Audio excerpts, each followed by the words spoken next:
ভারত সবসময় প্যালেস্টাইনের পক্ষে, প্যালেস্টাইনের মুক্তির পক্ষে, প্যালেস্টাইন রাষ্ট্রের পক্ষে, প্যালেস্টাইন জনগণের পক্ষে।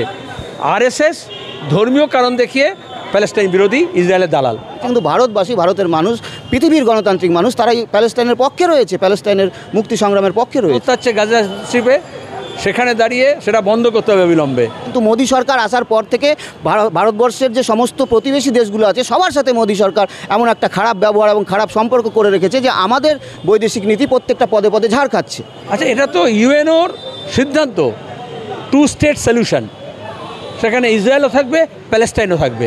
প্যালেস্টাইনের রাজধানী হবে ইস্ট জেরুজালেম, এবং যত বন্দী আছে তাদেরকে মুক্তি দিতে হবে ইসরায়েলের কারাগারে, আর যত অকুপাইং ফোর্স আছে তাদেরকে উইথড্র করতে হবে। এবং যে অত্যাচার হচ্ছে নির্মম গাজা স্ট্রিপে, ওয়েস্ট ব্যাঙ্কে যে গণহত্যা হচ্ছে গাজা স্ট্রিপে, সেখানে দাঁড়িয়ে সেটা বন্ধ করতে হবে অবিলম্বে। এবং যে হিউম্যান এইডস নিয়ে যে ফ্লোটিলা যাচ্ছে, সুমুদ ফ্লোটিলা, আরবিতে সুমুদ মানে হচ্ছে রেজিস্ট্যান্স, সেই রেজিস্ট্যান্সকে মর্যাদা দিতে হবে। জন্মলগ্ন থেকে ভারত প্যালেস্টাইনের পক্ষে ছিল, মাঝখানে মোদির হঠাৎ নেতানিয়াহুর প্রতি প্রেম জেগে গিয়েছিল। ভারত সবসময় প্যালেস্টাইনের পক্ষে, প্যালেস্টাইনের মুক্তির পক্ষে, প্যালেস্টাইন রাষ্ট্রের পক্ষে, প্যালেস্টাইন জনগণের পক্ষে। আরএসএস ধর্মীয় কারণ দেখিয়ে প্যালেস্টাইন বিরোধী, ইসরায়েলের দালাল। আমরা যখন ভারত আর চীনের ঐক্যের কথা বলছিলাম, সম্প্রীতির কথা বলছিলাম, তখন আমাদের দেশ বিরোধী বলা হচ্ছিল। আমরা যুদ্ধের বিরুদ্ধে, পৃথিবীর দেশগুলোর ভালো সম্পর্ক চাই। যে কোনো পৃথিবীর যে কোনো জায়গায় আধিপত্যবাদের বিরুদ্ধে, সাম্রাজ্যবাদের বিরুদ্ধে, এটা আমাদের ঘোষিত নীতি। যাদের কোনো নীতি নেই, যারা সুবিধাবাদী, তারা এক একটা জায়গা থেকে এরম বলে। যখন ইহুদিদের ওপর হিটলার আক্রমণ করেছিল, ফাসিস্ট, তখন আমরা ইহুদি আক্রান্ত মানুষের পক্ষে ছিলাম এবং ফাঁসিবাদের বিরুদ্ধে ছিলাম। তখন এই আরএসএস হিটলারের পক্ষে ছিল। আর এখন সেই ইহুদিরা যখন জায়নবাদের নাম করে যখন প্যালেস্টাইনের ওপর আক্রমণ চালাচ্ছে, আমরা প্যালেস্টাইনি জনগণের পক্ষে, আর আরএসএস হচ্ছে আক্রমণকারীর পক্ষে। আমরা তো খুশি। আমরা বারবার বলেছি, গোলি সে নেই বলি সে হাল হোগা, এবং সেখানে আলাপ আলোচনা করে সীমান্ত সমস্যা মেটাতে হবে। We have paid the price of conflict, we have to now harvest the benefits of cooperation. আমাদের যে সহযোগিতার লাভটাকে তুলতে হবে।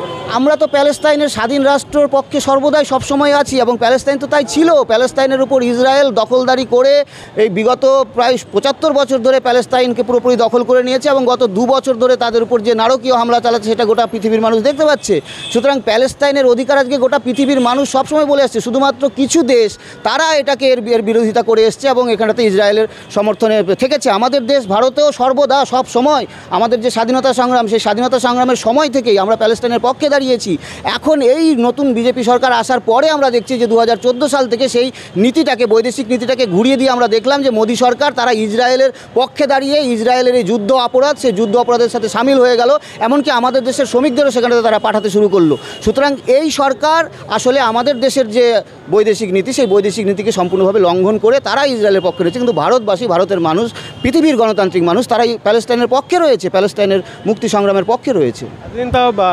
সিপিএম বামপন্থীদেরকে বলা হচ্ছে যে চীনের দালাল, এখন দেখা যাচ্ছে প্রধানমন্ত্রী চীনের কাছে গেছে। চীনের এগুলো কথার তো কোনো অর্থ হয় না যে চীনের দালাল। চীন একটা কমিউনিস্ট পার্টি শাসিত একটা দেশ, সেই দেশের মধ্যে অনেক ধরনের প্রশ্ন উঠতে পারে। সুতরাং ওটা তো কমিউনিস্ট বিরোধী একটা প্রচার করবার জন্য ওটা করতে, কিন্তু কোনোদিনই তো মানে চীনের সাথে ভারতের যদি সম্পর্ক আমরা দেখি, যে সেই সম্পর্কটাকে এই ধরনের রাজনৈতিকভাবে বিভিন্নভাবে কাজে লাগানো হয়েছে। আজকে যদি সে চীনের কাছে যায়, ভারতের প্রধানমন্ত্রী যদি চীনের কাছে যায় এবং আমেরিকার কাছ থেকে দাগা খাওয়ার পরে যদি চীনের কাছে যায়, তাহলে এই ব্যবস্থাটাকে সে আরও উন্নত করুক, সে আমেরিকার হাত ছেড়ে তাহলে চীনের সাথে আরও বন্ধুত্বপূর্ণ সম্পর্ক করুক। সেটা না করে আজকে আমেরিকা যেহেতু শুল্ক চাপিয়েছে, 50% শুল্ক চাপিয়ে দিয়েছে আমাদের দেশের উপর, সেইটার জন্য উনি এখন ওখানটাতে যাচ্ছেন, একটা মেকআপ করবার জন্য উনি যাচ্ছেন এবং দেখানোর চেষ্টা করছেন। কিন্তু এরকম টপসি-টার্ভি, ফ্লিপ ফ্লপ এরকম বৈদেশিক নীতি নিয়ে চললে তো হবে না। এরকম উল্টিপাল্টি নীতি নিয়ে চললে হবে না যে আজকে আমেরিকার সাথে গলা মেলাবো, আবার পরের দিন আবার আরেকজনের সাথে গলা মেলাবো। এটা করলে তো আমাদের দেশের চলবে না। আমাদের দেশকে, আমাদের দেশের আশপাশের যে সমস্ত দেশগুলো রয়েছে